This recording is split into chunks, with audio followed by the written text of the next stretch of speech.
Hi, it's Steven at Classic Typewriter. Here's a 1964 Olivetti Lettera 32. Kind of a classic. I try to use the original ribbon spools on here because they're an odd size and you need to have these nuts that hold it on in most of the models. Some of them have like a spring clamp. Most of them do not. You hook this in the back and the front just clips on. This folds down for storage.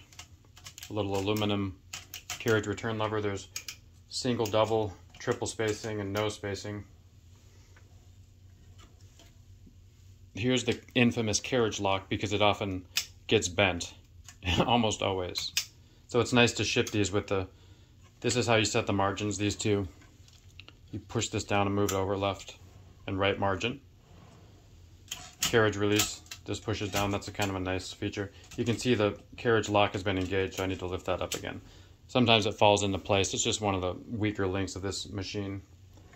Very light typing action on these, almost like an electric.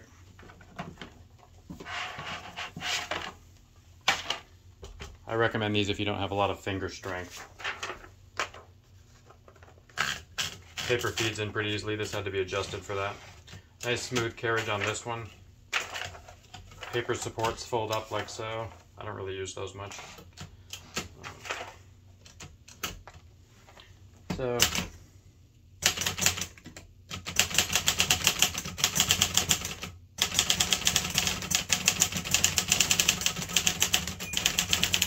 you could hear the tiny, see I switch machines a lot. You can hear the very faint bell. That's another.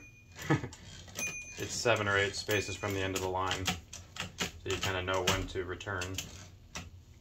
And yeah, it's just a very beautiful classic machine.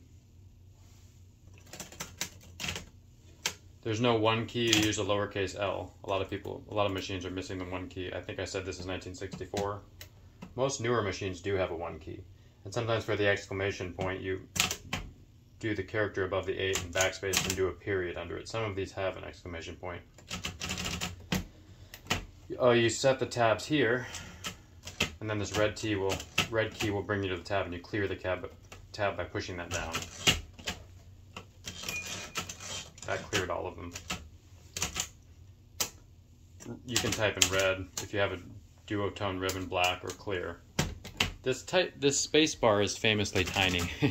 So if you have like large hands, you're going to be missing it sometimes. I think that's kind of a silly thing. However, this is quite a nice machine, very portable. So yeah, I wanted to give you that little walkthrough on kind of how to use it. Let me know if you have questions.